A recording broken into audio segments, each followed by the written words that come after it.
जय माता दी दोस्तों, हर हर महादेव। आप सब कैसे हैं? आशा करती हूँ कि आप सब मजे में होंगे। दोस्तों, क्या आप भी हमेशा जलाते हैं गोल बाती का दीपक? तो हो जाएं सतर्क, वरना गरीबी और बीमारी परेशान कर देगी। दोस्तों, हर वक्त हर देवी देवताओं को अलग अलग दीप जलाए जाते हैं। दोस्तों, देवी देवताओं के सामने घी का दीपक, सरसों के तेल का दीपक, फिर अन्य किसी तेल का दीपक जलाने की परंपरा है। पर क्या आप जानते हैं कि दीपक जलाने के भी कुछ नियम और कायदे हैं?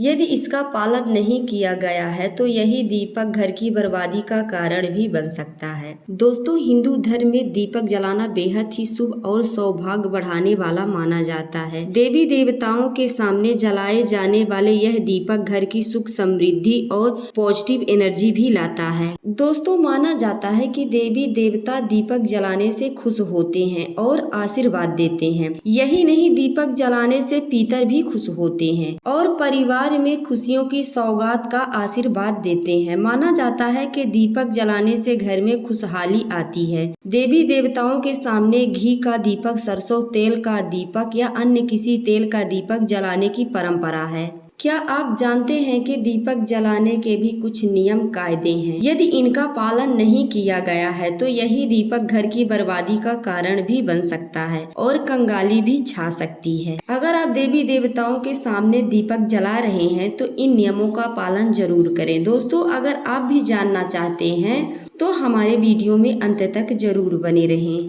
दोस्तों, आमतौर पर दीपक जलाने के लिए दो तरह की बाती बनाई जाती है, एक लंबी तरह की और दूसरी गोल। अगर आप सोचते हैं कि आप गोल बाती से ही काम चला लेंगे तो आप गलत सोचते हैं, क्योंकि शास्त्रों में दोनों ही बातियां का अलग अलग महत्व बताए गए हैं। लेकिन ज्यादातर लोग इस बात को नहीं जानते हैं। क्या आप जानते हैं? दोस्तों, अगर आप इस नियम को नहीं जानते हैं तो हमारे वीडियो में अंत तक जरूर बने रहें। दोस्तों, आप सभी का हमारे YouTube चैनल में स्वागत है।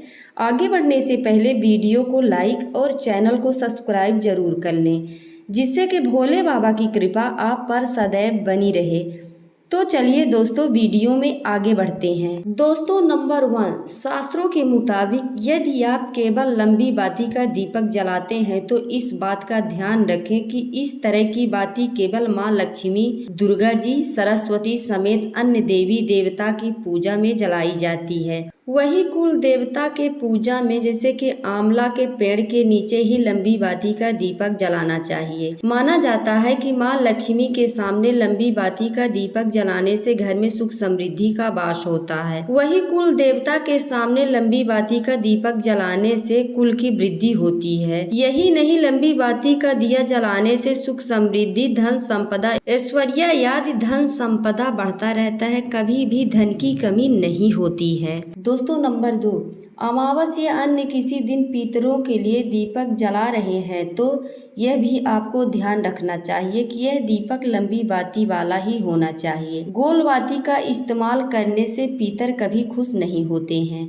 और घर में गरीबी आती है। परिवार के सदस्यों पर भी इसका बुरा असर पड़ता है, उनकी तरक्की रुक जाती है। वही ऐसा करने से हर सदस्य को किसी न किसी तरह की बीमारियों से परेशानी का सामना करना पड़ सकता है। इसीलिए ध्यान रखें और पितरों के लिए हमेशा लंबी बाती का दीपक ही जलाना चाहिए। इससे आपका वंश आगे बढ़ता है और लक्ष्मी भी खुश होती हैं और पितर भी खुश होते हैं। दोस्तों, नंबर 3, गोल बाती को फूल बाती भी कहा जाता है। शास्त्रों के मुताबिक गोल बाती का दीपक ब्रह्मा जी, इंद्र देवता, शिव जी, विष्णु जी सहित अन्य देवी देवता के सामने जलाना शुभ माना जाता है। तुलसी के पौधे के सामने भी गोल बाती का दीपक जलाना चाहिए। गोल बाती जलाने से घर में स्थिरता आती है। इस बात का ध्यान रखने से माँ लक्ष्मी प्रसन्न होती हैं और घर में हमेशा रहती हैं।